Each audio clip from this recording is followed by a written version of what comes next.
Salam alaikum, Azul Flaouen, bonsoir, ou Sahaf Torko. Nouvel épisode dans la crise entre l'Algérie et la France. Alger a décidé de remettre sur la table le dossier des biens immobiliers mis à la disposition de la France en Algérie, dont les sièges de son ambassade et la résidence de son ambassadeur. La crise diplomatique entre Alger et Paris semble avancer irrémédiablement vers le pire. Selon l'agence de presse officielle algérienne, l'APS, le ministère des Affaires étrangères a convoqué la semaine dernière l'ambassadeur de France en Algérie, Stéphane Romaté, pour mettre sur la table ce dossier trop longtemps ignoré. C'est la 4e fois que Romaté est convoqué au ministère des Affaires étrangères depuis le début de la crise entre les deux pays, il y a 7 mois et demi. Dans une dépêche diffusée hier, dimanche 16 mars, l'APS a signifié que si un pays tire un véritable profit des relations bilatérales, c'est bien la France. La rhétorique développée par l'extrême droite française et le ministre de l'Intérieur Bruno Retailleau qui accuse l'Algérie de profiter de prétendues aides françaises et de ne pas respecter les accords bilatéraux, et aussi fausse que invraisemblable, rétorque la même source. C'est au contraire la France qui profite de largesse de l'Algérie à travers ses biens immobiliers occupés pour des sommes dérisoires, en plus de nombreux avantages économiques. Si Paris souhaite ouvrir le débat sur la réciprocité et le respect des engagements signés, alors parlons-en. Nous verrons bien qui, de l'Algérie ou de la France, a le plus profité de ces traités et lequel des deux pays ne respecte pas les accords passés, écrit l'APS. L'Algérie n'a jamais été le profiteur de cette relation. C'est bien la France qui, depuis des décennies, a su tirer parti de chaque accord à son avantage. Appuie la même source, ajoutant que si la France veut aujourd'hui réclamer des comptes, elle devra d'abord rendre des comptes elle-même, estime l'APS. Jusqu'où ira la crise entre Alger et Paris? Va-t-on vers une rupture diplomatique alors que beaucoup de Français, d'Algériens, de binationaux ont de la famille, des liens et des mémoires de part et d'autre de la Méditerranée? Quelles sont les vraies raisons de cette escalade? Nous débattrons avec nos invités juste après cette petite intro.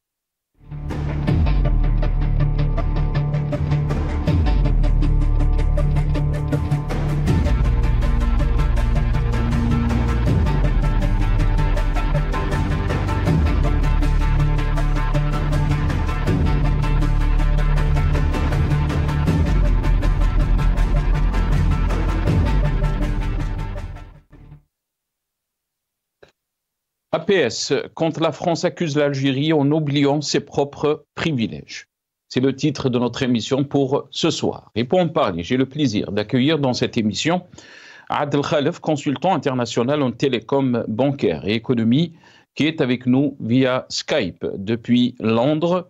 Adel Khalef, bonsoir. Merci beaucoup d'avoir accepté l'invitation. Marhaba bik au Sahaf Tork. Bonsoir à vous, Monsieur Nasser, et bonsoir à toute votre équipe, à tous vos téléspectateurs. Sahaf Torkom, c'est toujours un très grand plaisir d'être parmi vous. Barakallahu fik, merci. Le plaisir est partagé, Adel. On a aussi le plaisir d'accueillir Gamal Abina, spécialiste des questions internationales. Il est avec nous depuis Paris, via Skype.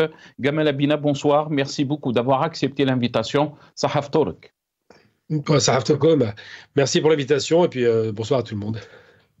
Merci Gamal Abina, merci d'avoir accepté l'invitation. On aura aussi dans la deuxième partie de cette émission Ali Djoudi, président des Ripostes Internationales.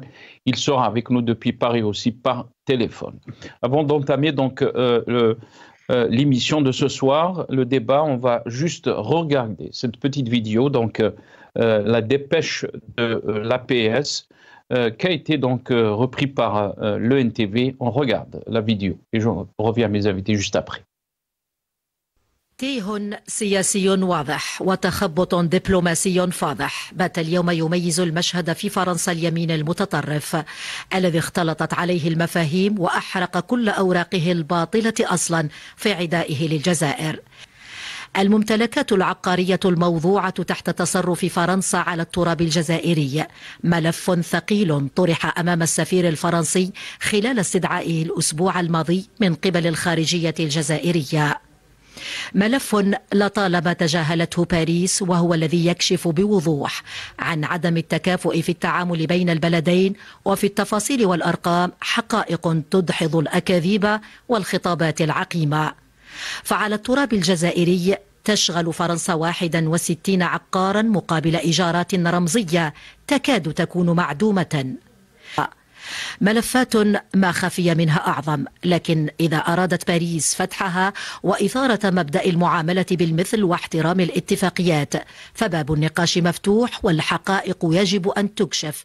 عليها أن تتخلى عن خطابات التضليل وتتحلى بالجرأة والشجاعة استعدادا للمساءلة. Voilà, donc vous avez vu ce reportage de l'ENTV, donc cette dépêche de l'APS, on va regarder l'image 1, si c'est possible, nos amis de la régie. L'APS, le titre de l'APS, et là, si c'est possible, c'est Raoum Saïmin. Gamal Abina, je vais commencer avec vous cette émission. Il y a le communiqué aussi du ministère des Affaires étrangères qui est sorti aujourd'hui. Et là, on parle aussi de cette liste qui a été envoyée par la France, par le ministre de l'Intérieur, et dont la réponse, on va la lire après, dans ce communiqué du ministère des Affaires étrangères algérien. Mais d'abord sur cette affaire d'immobilier, Gamal Abina, voilà, on est en train de voir donc hypocrisie diplomatique quand la France accuse l'Algérie en oubliant ses propres privilèges.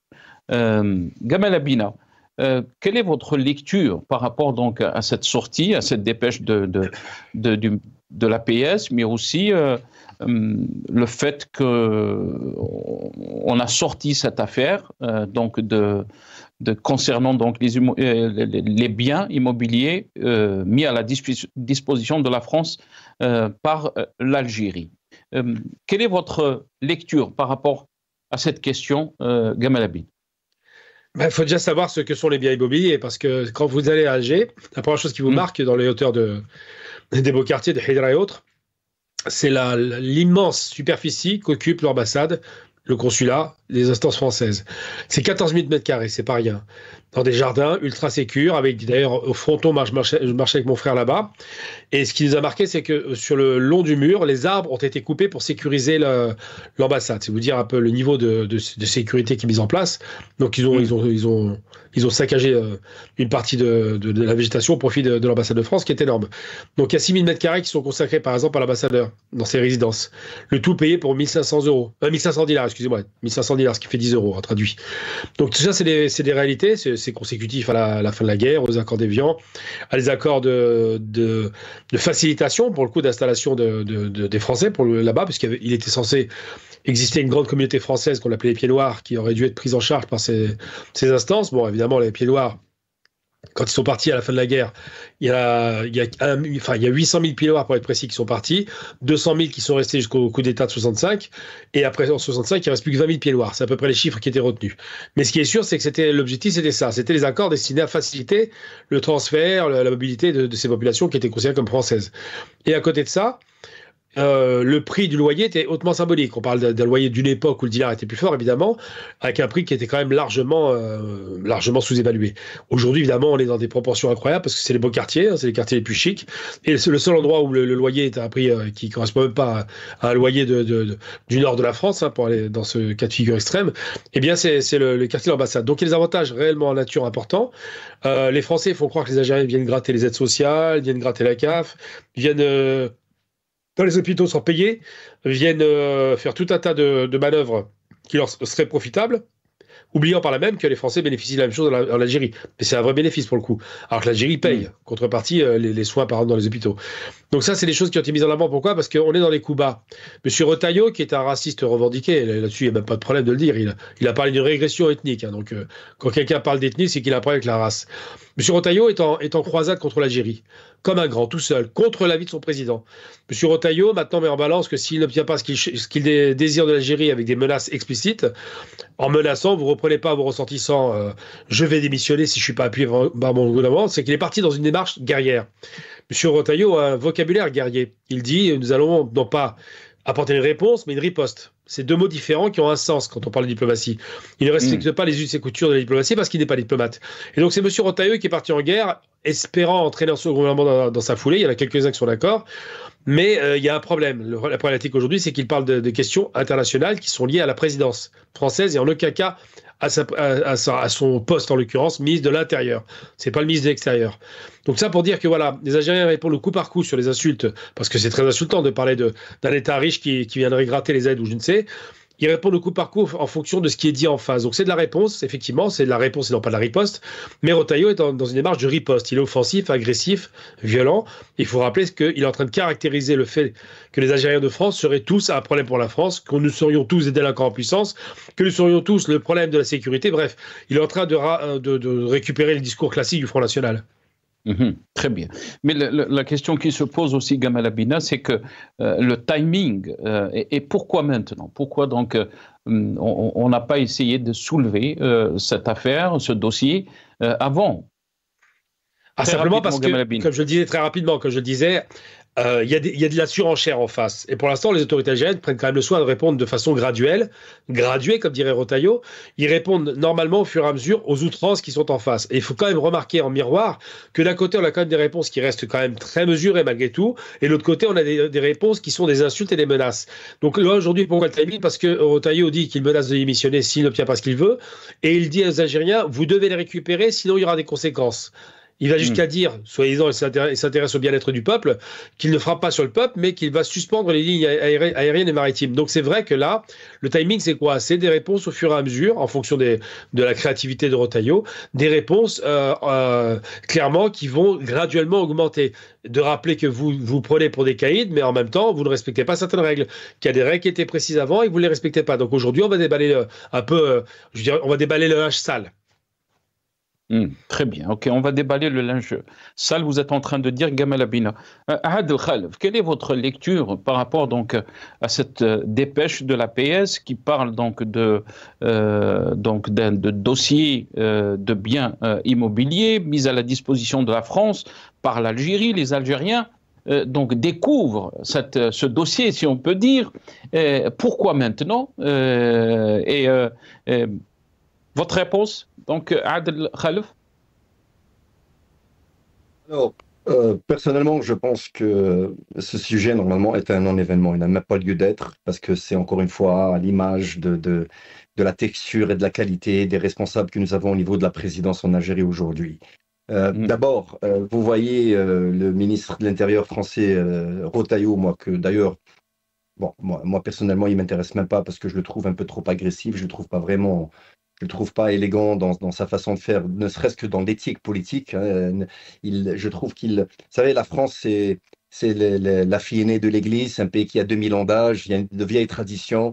C'est un ministre français qui ne fait pas vraiment dans ces traditions. Donc, bref, moi je trouve très dommage que ce soit le président en Algérie qui réponde en donnant des instructions par rapport à des actions qui... Normalement, à Alger, on n'a qu'à libérer le ministre de l'Intérieur, c'est-à-dire son counterpart, son homologue, voilà.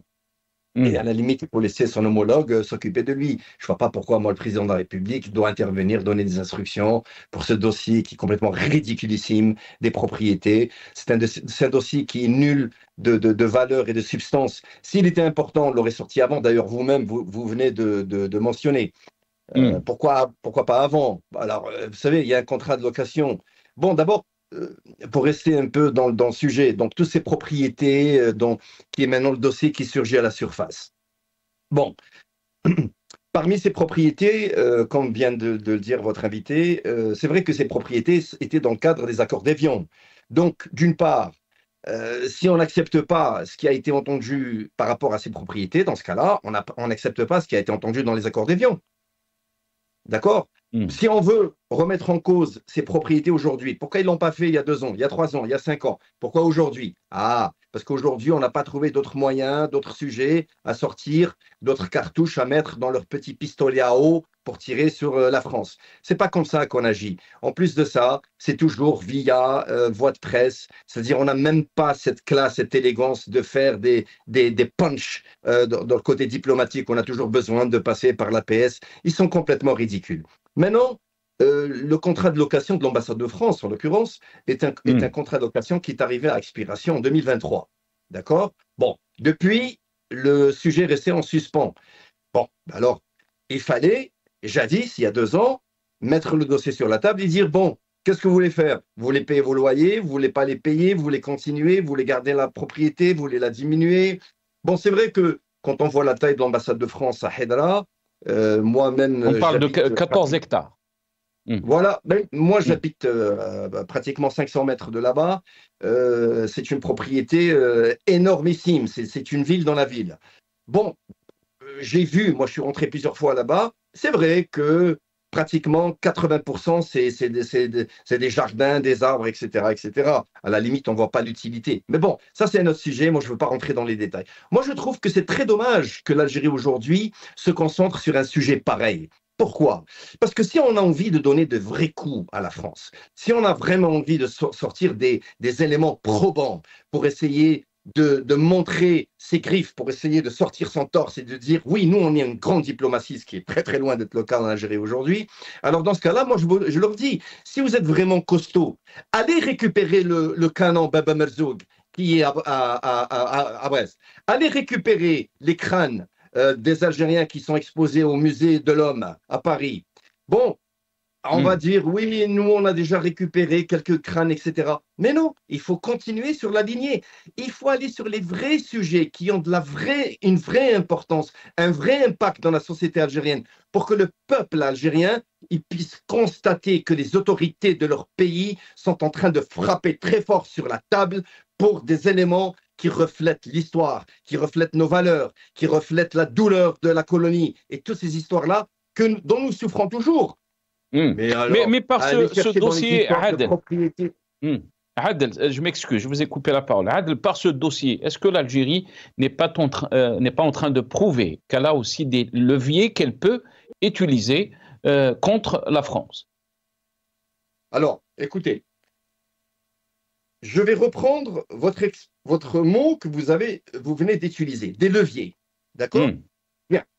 Monsieur, je vais vous dire une chose que tout le monde sait, que les autorités françaises savent, que les Algériens, pas les Algériens, une petite partie du peuple algérien, mais surtout les hauts responsables en Algérie savent. Vous savez, si on parle de levier, si la France a envie maintenant de décider de déterrer tous les dossiers de ces messieurs qui ont des centaines de millions d'euros et bien plus ouverts sur les livres des banques françaises, sur toutes leurs affaires, etc., alors croyez-moi, c'est eux qui vont être vraiment, excusez-moi du terme, très mal barrés.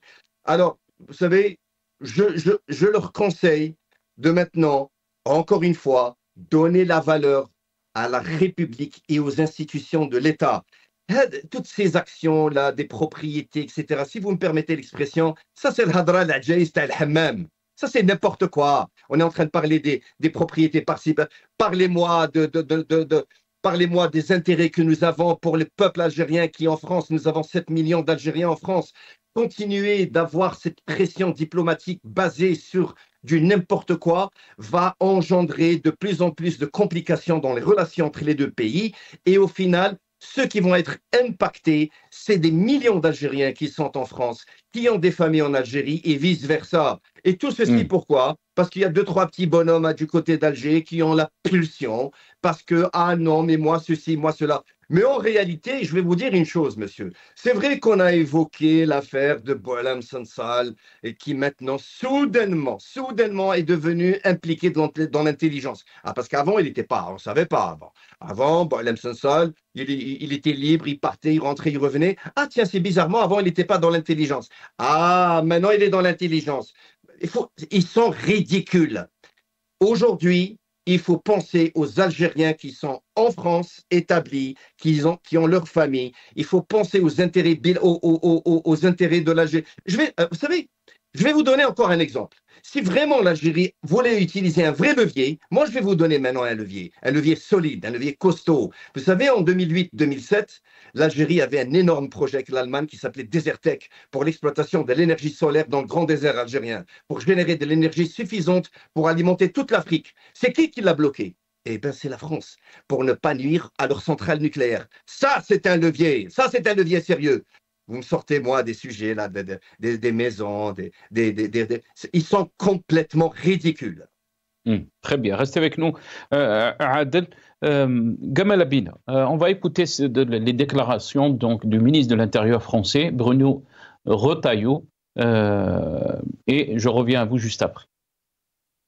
Des facilités ont été enlevées à la nomenclatura. Il vous a pas échappé que la femme d'un ambassadeur avait été renvoyée. L'ancien directeur de cabinet de monsieur et son épouse, idem. Et on va, dans quelques jours, nous allons présenter à l'Algérie une liste d'Algériens dont on sait parfaitement qu'ils sont Algériens. C'est documenté. Combien? Nous avons les preuves. Je ne vous le dirai pas. Pourquoi? Sur 700 Algériens qui sont dans les CRA et qui ont les profils les plus centres de rétention administrative. Il y en a donc c'est 43% de la population et les CRA accueillent à 95% les profils les plus dangereux. Eh bien, nous allons commencer par une première liste d'individus. De combien? Pourquoi vous le dites? Parce que vous avez peur que l'Algérie vous dise cause toujours et qu'après vous retrouvez avec votre chiffre et le résultat en face? Parce que ce sont des chiffres qui sont des chiffres que je n'ai pas à mettre sur la place publique. Ça se compte par dizaines. C'est une première liste, voilà. Et ensuite, on aura un certain nombre de ripostes. Nous déclencherons la riposte. Cette riposte, elle sera bien sûr dirigée d'abord contre la nomenclatura. Voilà, donc les déclarations du ministre de l'Intérieur français et bien sûr, je l'ai annoncé, ce communiqué du ministère des Affaires étrangères algérien. Et on peut lire donc la réponse du ministère des Affaires étrangères algérien. Le secrétaire général du ministère des Affaires étrangères, M. Lounès Magraman, a reçu donc ce jour au siège du ministère le chargé d'affaires de l'ambassade de la République française en Algérie. Cette audience fait suite à celle accordée au chargé d'affaires de l'ambassade d'Algérie en France le 14 mars courant. Le chargé d'affaires algérien s'est vu remettre à cette occasion une liste de ressortissants algériens faisant l'objet de décisions d'éloignement du territoire français. Le secrétaire général du ministère des Affaires étrangères a remis au chargé d'affaires une note verbale contenant la réponse officielle des autorités algériennes. Dans cette réponse, l'Algérie réaffirme son rejet catégorique des menaces et des velléités d'intimidation ainsi que des injonctions, des ultimatums et de tout langage comminatoire. En outre, l'Algérie désapprouve l'approche sélective de la France vis-à-vis des accords bilatéraux et internationaux liant les deux pays. Elle réaffirme qu'en ce qui la concerne, l'Algérie n'est animée que par le souci de s'acquitter de son devoir de protection consulaire à l'égard de ses ressortissants. Donc l'Algérie, la réponse de l'Algérie est très claire par rapport donc, à cette liste qui a été envoyée par le ministre des Affaires, le ministre de l'Intérieur français.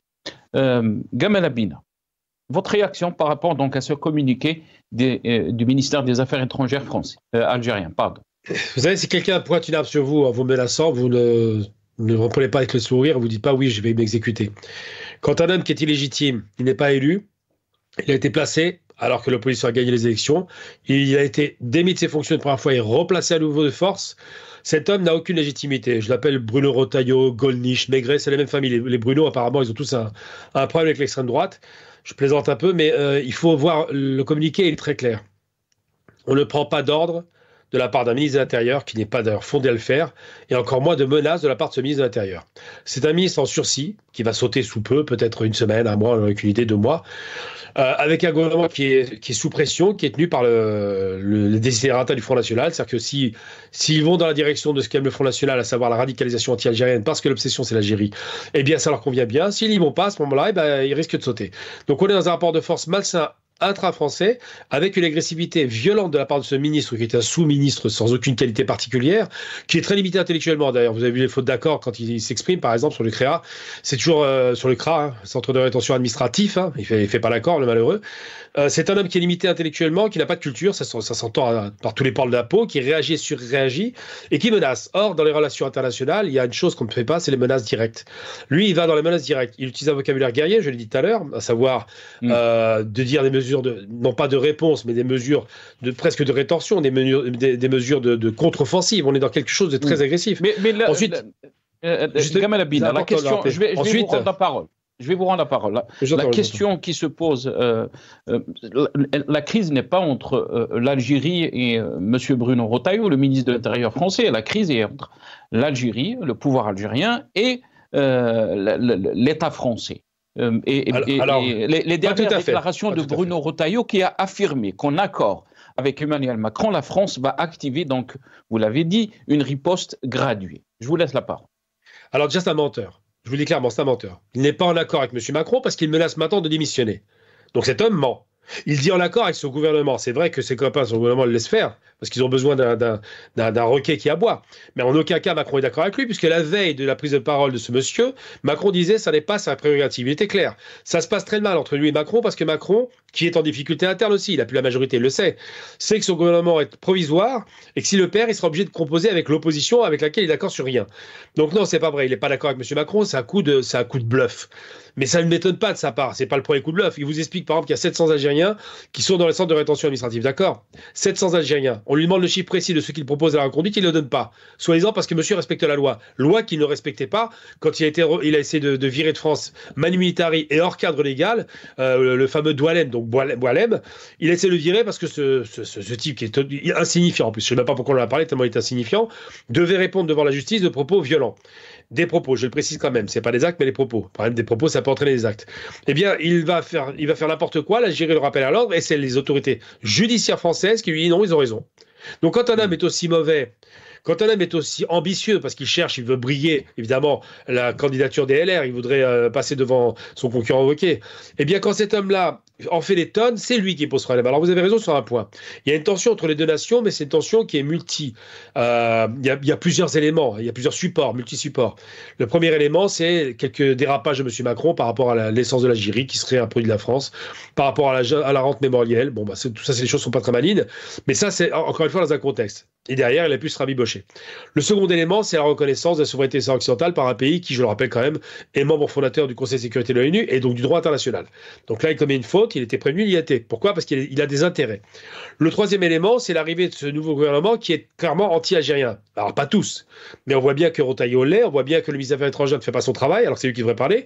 On voit bien que le Premier ministre, en grande difficulté sur une affaire scolaire, je ne vais pas revenir là-dessus, on rajoute aussi un petit peu quelques couches, même s'il n'a pas les épaules.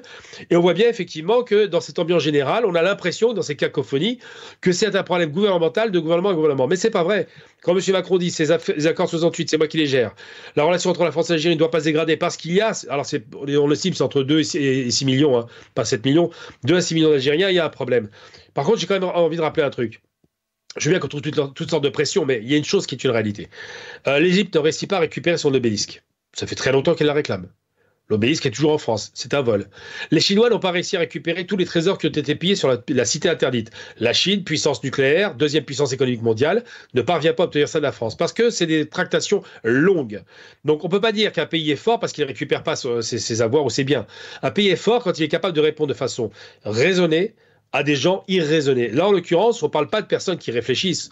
On parle de personnes agressives, violentes, menaçantes, surexcitées. Et je rappelle quand même que M. Retailleau, dès qu'il arrive, ministre de l'Intérieur qui est chargé de la sécurité des Français, vous parle de quoi ? Des accords de 68. Vous vous rendez compte le côté sale du personnage ? C'est-à-dire que dans sa tête, les accords de 68, c'est 30 000 Algériens à peu près par an, étudiants, travailleurs, donc des gens qui n'ont aucun problème, qui, arrivant en France, vont poser problème. Voilà ce qu'il dit. Il essentialise. Il réduit l'Algérie à un tas de fous qui, lorsqu'ils débarquent en France, posent problème.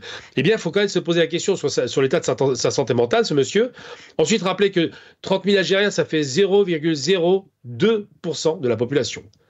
C'est rien. Très bien. Et surtout, c'est pas une invasion migratoire. Pourquoi il ne dit pas la même chose des Roms ? Pourquoi il ne dit pas la même chose des Ukrainiens ? Pourquoi il ne dit pas la même chose allons au Maghreb, Tunisie, Maroc, on a quand même un contingent important. Pourquoi il ne dit pas la même chose des Subsahariens ? Pourquoi il ne dit pas la même chose des Turcs ? On peut y aller dans ce genre d'outrance, parce que son propos raciste cible l'Algérie. Moi, la question que je pose, c'est quel est son problème avec l'Algérie ? Très bien. Restez avec nous, Gamal Abina. Adel Khalif, est-ce qu'on est en train de cibler l'Algérie, comme l'a dit notre ami Gamal Abina ? Est-ce qu'il y a un acharnement de la droite, de l'extrême droite contre l'Algérie, ou bien au contraire, c'est la diplomatie algérienne qui qui n'a pas de vision, qui n'a pas de... Donc, surtout après, Gamal Abdel l'a dit, après donc, le changement de position de la France vis-à-vis du Sahara occidental, et tout a commencé après donc, ce changement de décision de la France, alors qu'avant, on avait de bonnes relations. Même Macron a visité l'Algérie en 2022. Il y avait presque 15 ou 16 ministres français qui se sont déplacés à Alger. Tout allait bien. Après cette décision de la France de reconnaître donc, la marocanité du Sahara, tout a changé après. La crise commence. Adel Khaled. Écoutez, la crise n'a pas réellement commencé à ce moment-là, parce que je vais vous dire une chose, ce n'est pas réellement quand Macron avait rencontré Abdelmajid Tebboune en Italie,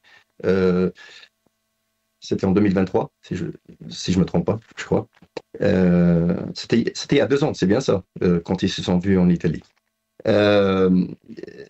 L'Algérie savait déjà quelle était la position de la France par rapport au Sahara occidental, je l'ai répété 1500 fois. Ce n'est pas une nouvelle. L'Algérie savait que la France allait s'aligner par rapport à cela, comme les États-Unis l'ont fait avant la France. Bon, à part que l'Algérie n'ose pas se permettre de se comporter de la même manière avec les États-Unis comme elle le fait avec la France. Il y a beaucoup d'autres sujets qui sont, comment dit-on, concernés dans cette histoire. Mais je tiens à répéter une chose que j'avais dite une fois sur vos ondes, et je pense que c'était passé inaperçu, et je vais ramener un peu ce sujet encore une fois à la surface de l'eau. Vous savez, c'est vrai que nous avons évoqué le sujet de la reconnaissance de la France par rapport au Maroc, nous avons évoqué le sujet de Boualem Sansal, nous avons évoqué le sujet des influenceurs, etc., etc. Bon, mais bon, sincèrement, je vais vous dire une chose. Tout ceci, c'est de la confiture pour cochon. La vraie histoire, des vrais problèmes, où ils ont commencé, c'est simplement parce que l'Algérie a écarté la France du projet de Raj Bilet. C'est là où tout a commencé. C'était pas un sujet qui était vraiment connu du grand public. L'Algérie a décidé de tourner le dos. C'était un projet énormissime qui est toujours en cours éventuellement. Moi, je ne lui prédis pas vraiment un grand futur ce projet parce qu'ils ont vu beaucoup trop grand. Comme on dit en anglais, they chew more than they can bite. C'est-à-dire ils veulent mâcher beaucoup plus que ce qu'ils peuvent mordre. C'est un projet qui est très très difficile, mais bon, ça c'est le côté technique, on va laisser ça de côté. L'Algérie a décidé de donner ce projet-là à la Chine. Je pense qu'il y a un consortium qui est mis en place. Je pense qu'ils ont déjà aussi invité d'autres acteurs. J'ai pas envie de citer les noms. Je connais des gens qui travaillent là-bas. Vous savez, il y a des NDA et des contrats de confidentialité. J'ai pas envie, par professionnalisme, de sortir trop de détails. Mais je peux vous assurer, et les gens concernés qui m'écoutent, ils le savent très bien, parce que l'Algérie a écarté la France du projet de Raj Bilet parce que voilà, il y a eu une mise-entente, etc. C'est un peu comme l'histoire du gaz de schiste, vous savez, quand ils ont donné un protocole d'accord à signer à Chevron, vous savez, Mobile était dessus. Le gaz de schiste, c'est un projet énorme en Algérie qui a la capacité de générer des richesses à l'Algérie pratiquement incalculables. Donc voilà, c'est toujours l'argent qui gravite autour. Maintenant, vous savez, ces histoires de Rotaillot par-ci, Rotaillot par-là, tout ça, c'est les histoires de coq-mort. Ça veut rien du tout, ça veut rien dire, ces histoires-là. L'Algérie a besoin de simplement mettre en place une vraie stratégie, une vraie politique diplomatique solide. Aujourd'hui, le ministre des Affaires étrangères algérien, c'est quelqu'un qui est trop fragile, il est trop souple, c'est pas quelqu'un qui a la cogne, c'est pas quelqu'un qui est costaud, c'est pas quelqu'un qui brille à l'international comme l'était par exemple Ramtane Mamra, qui est énormément respecté par Sergei Lavrov, qui est énormément respecté par les grands diplomates américains, par les plus grands diplomates européens. Vous savez, Ahmed Attaf, c'est quelqu'un, à peine les gens lui disent bonjour. Aujourd'hui, il n'a pas d'étincelle sur la tête. C'est quelqu'un qui n'est pas vraiment grand porteur. Et de la politique et la façon de faire, le modus operandi de l'Algérie aujourd'hui, bon, votre invité, il disait qu'un pays fort se concentre sur ce qu'il dit. Bon, moi je dis simplement de ma petite fenêtre qu'un pays fort, c'est d'abord un pays qui a sa souveraineté alimentaire et qui a une industrie qui est capable de lui donner les moyens de taper sur la table à l'international, où on peut avoir notre dernier mot par rapport aux spéculations boursières internationales. Alors croyez-moi, nous sommes à 1000 années-lumière de ce statut-là. Adel, Et pourtant, Adel, et là, vous pouvez rebondir, si vous voulez, sur le communiqué du ministère des Affaires étrangères algérien, qui dit que par rapport à sa réponse, par rapport à cette liste qui a été envoyée par les autorités françaises, dans cette réponse, l'Algérie réaffirme son rejet catégorique des menaces et des velléités d'intimidation, ainsi que des injonctions, des ultimatums et de tout langage comminatoire. Très clair, le communiqué rejette catégoriquement donc les menaces et les velléités d'intimidation. L'Algérie est en train de montrer que c'est un pays qu'on doit respecter. Adel Khalf. Écoutez, Monsieur Nasser, quand on est une république indépendante et souveraine comme l'Algérie, on n'a pas besoin de dire on a besoin d'être respecté. Cela va de soi, c'est de facto. C'est pas parce que je suis... Mais tout le monde doit respecter tout le monde. Le respect n'a même pas besoin d'être évoqué. Quand on est un pays fort, de par ses institutions, de par sa grande diplomatie, de par son économie, croyez-moi, les gens vous respecteront automatiquement. Cela va de soi. Nous, aujourd'hui, nous représentons quoi dans l'échiquier international? Vous savez, c'est pas parce que j'ai une colère par rapport à l'incompétence du staff présidentiel algérien aujourd'hui que je vais aussi... Non, moi je suis d'accord.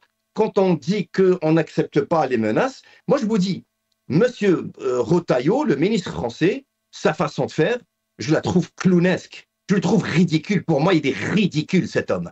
Parce qu'il ne reflète pas la France et ses vraies valeurs et son histoire. Mais attention, moi je dis autre chose. Il faudrait faire très attention, parce que vous savez, la France a des leviers qui sont très dangereux. Et parmi les leviers, s'ils continuent comme ça, c'est-à-dire du côté d'Alger, vous savez, la France, si elle pète les plombs, elle peut dire, vous savez, on va sortir aussi le dossier des moins de Tibérie. Adel, dans ce sens, par rapport à ce que vous êtes en train de dire, parce qu'on vient juste de m'annoncer à l'oreillette qu'on a reçu donc une vidéo, la réponse de Retailleau, ses déclarations juste après ce communiqué donc du ministère des Affaires étrangères français. On va regarder cette vidéo et je reviens juste après. Alger vient de faire savoir qu'il rejetait la liste des Algériens que la France veut expulser et elle dénonce la démarche du ministre de l'Intérieur Bruno Retailleau qui avait communiquer cette liste de 60 personnes indésirables. Oui, vous savez, c'était la première phase dans la tension, la mise en tension, si j'ose dire, des relations entre Paris et Alger. Le Premier ministre François Bayrou avait lui-même annoncé, donnant le sentiment de suivre effectivement la ligne qui avait été édictée par Bruno Retailleau, de dire que durant les 6 semaines qui ont été données à l'Algérie pour vérifier si les accords passés entre la France et l'Algérie étaient respectés, il y aurait notamment l'envoi d'une première liste de ressortissants que Paris souhaite voir reprendre par l'Algérie, et effectivement l'Algérie a confirmé qu'elle ne souhaitait pas les reprendre.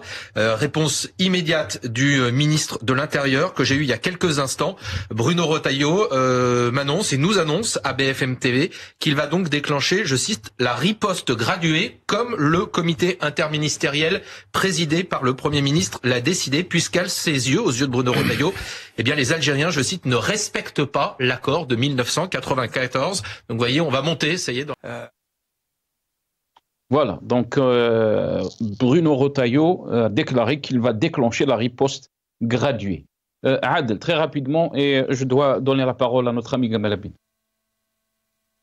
Écoutez, c'est pas un problème. Si votre invité veut prendre la parole, il peut prendre la parole, je peux reprendre la parole après. Je lui cède la parole, j'ai pas de problème.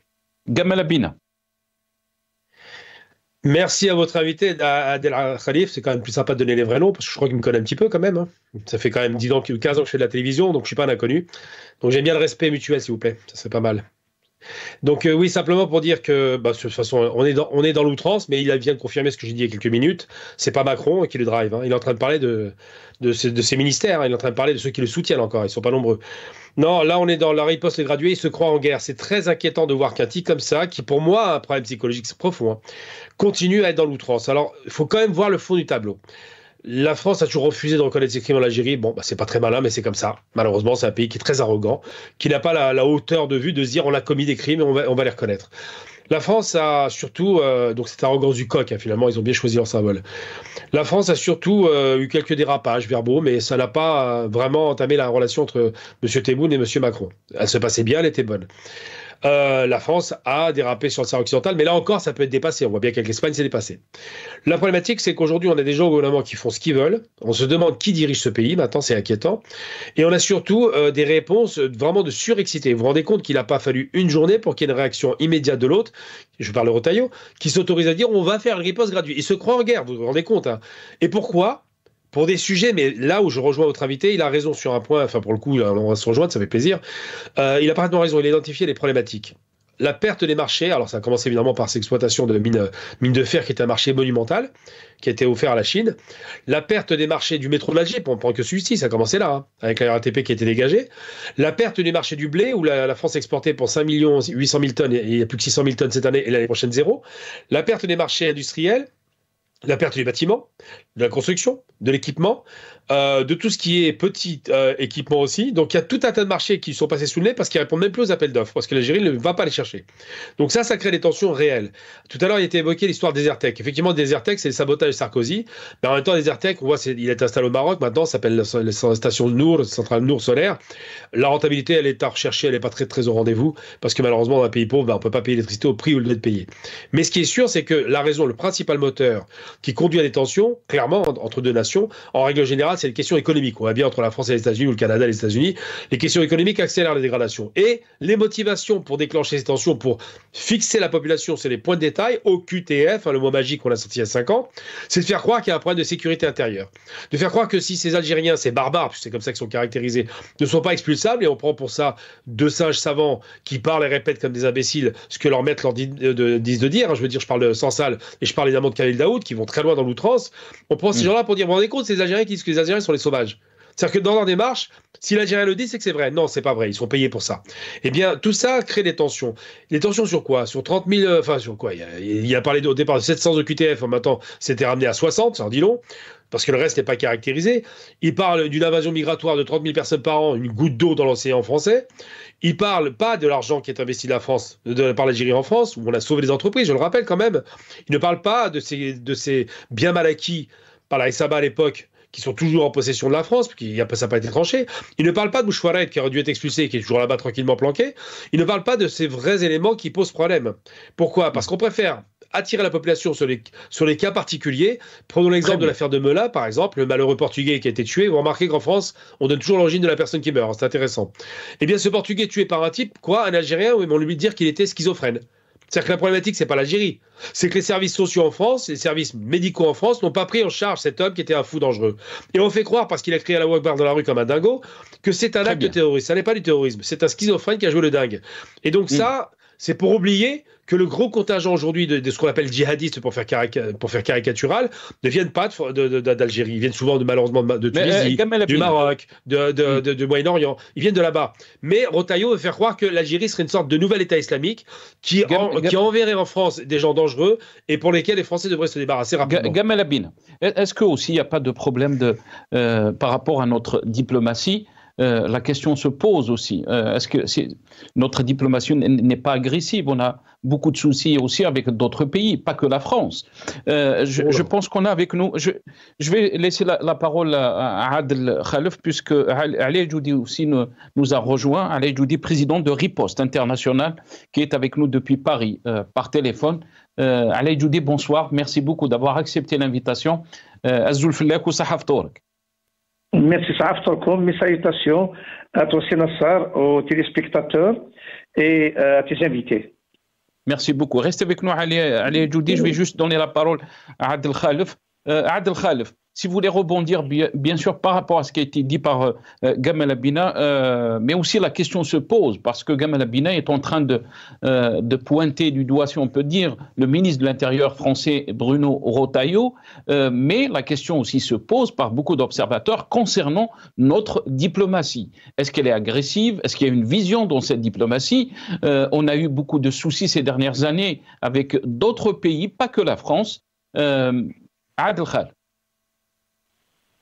Écoutez, pour faire très court, même si je n'ai pas de rancune personnelle ou si je ne suis pas quelqu'un dans ma nature qui agresse les gens, qui insulte les gens,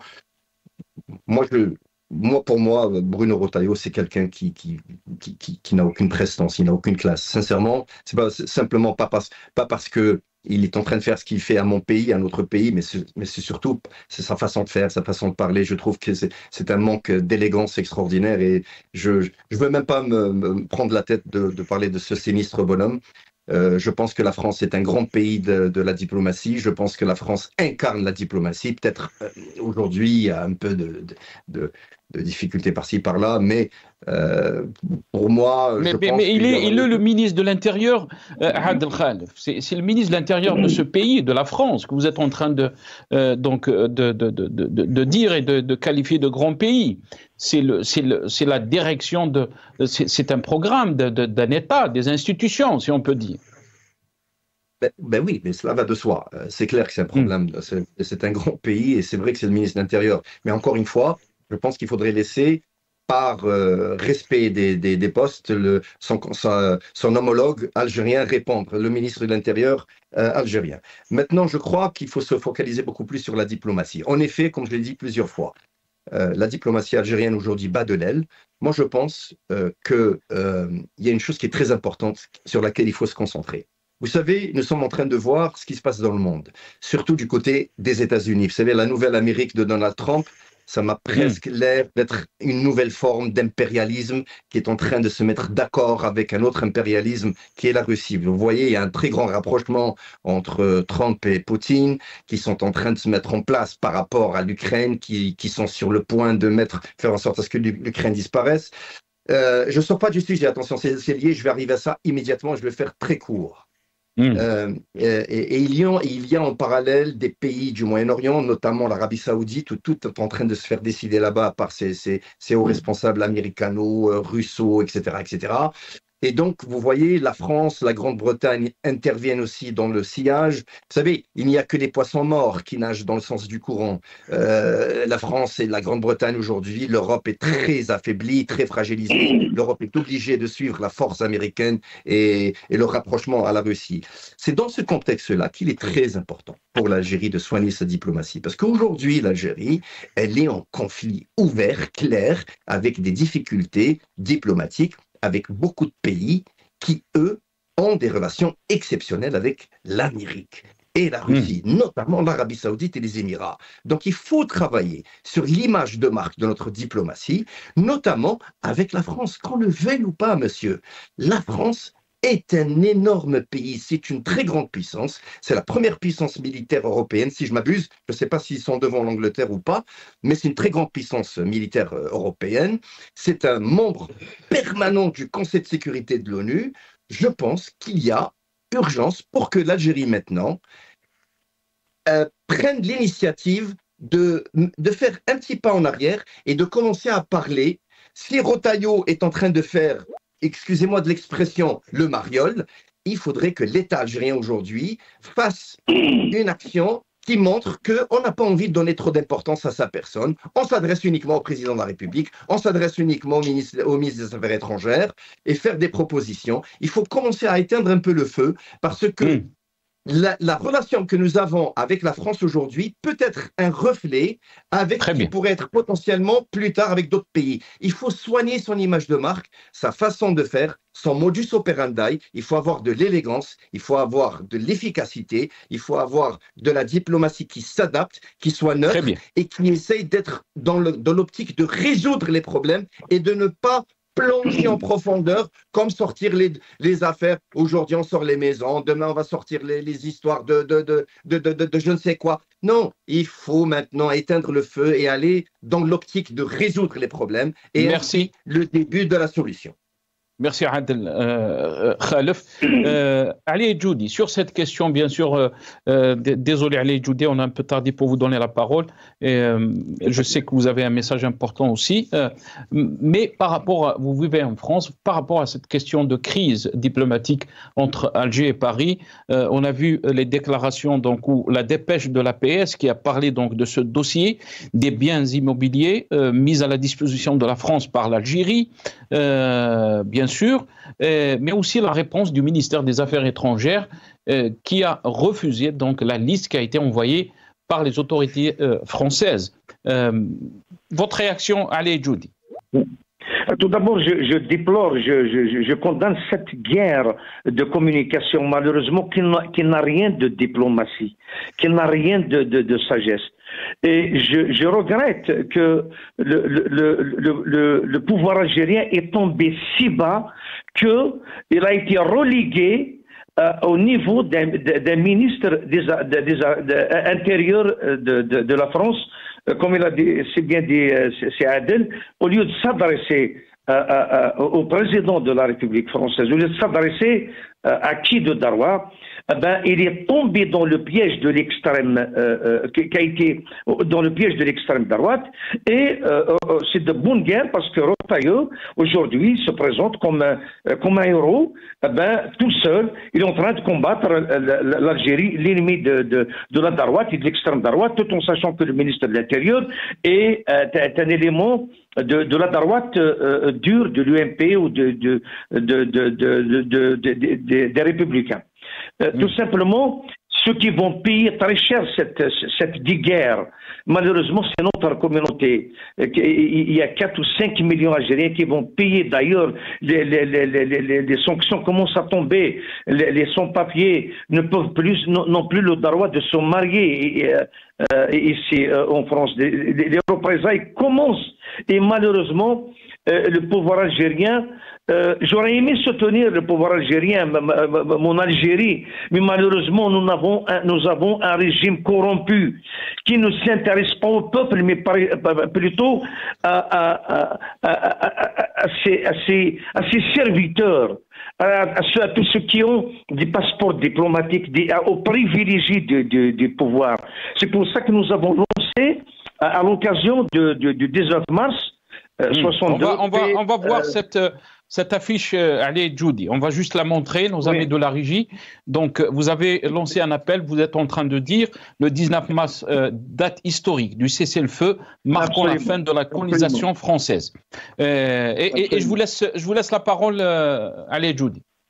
Mais c'est bien. Donc, nous avons lancé avec Réponse Internationale, le collectif Révolution des Sourires et le PADA, un appel pour un rassemblement à la place de la Nation, Musoir Avenue d'Orion et Boulevard Diderot, mercredi 19 mars 2025, à partir entre 17h et 19h, pendant 2 heures, d'abord pour revendiquer la libération de tous les détenus d'opinion. Le 19 mars est arrivé pour libérer les Algériens et pas de jeter les Algériens en prison. Et pour revendiquer aussi le respect de la garantie de la liberté de circulation aux frontières. Aujourd'hui, les Algériens sont empêchés de rentrer chez eux et de sortir de l'Algérie. Une transition démocratique et l'instauration d'un État de droit respectueux des libertés. La fin des privilèges honteux et abusifs de la caste pouvoir et de la gestion par la corruption. Une diplomatie légitime au service du peuple et œuvrant pour ses intérêts. Une relation entre l'Algérie et la France apaisée, tournée vers l'avenir sans renier le passé et œuvrant dans l'intérêt mutuel des deux pays. Voici les 4 ou 5 points pour lesquels nous avons appelé à un rassemblement. Nous souhaitons être nombreux, on lance cet appel aux Algériennes et Algériens d'être nombreux à la place de la Nation mercredi à 17h pour justement lancer ce cri de dégoût à cette diplomatie incapable de gérer dans le calme, dans le silence des affaires des Algériens, qui est tout le temps en confrontation avec les pays frères, les pays amis, les pays africains et les pays européens et avec toute la planète malheureusement. Merci beaucoup, Ali Djeddi. Je rappelle que vous avez lancé donc un appel, un rassemblement ce 19 mars 2025 devant le consulat d'Algérie à Paris, Nation, donc à 17h. Merci à vous, Ali Djeddi, président de Riposte Internationale. Vous étiez avec nous depuis Paris, par téléphone. Merci aussi à mes invités, à Adel Khalef, consultant international en télécom bancaire et économie depuis Londres. Merci à vous. Merci à Gamal Abina, spécialiste des questions internationales. Vous étiez avec nous depuis Paris. Merci à vous, chers téléspectateurs, d'avoir suivi cette émission. Atekoum Saha. Qawa ala khair.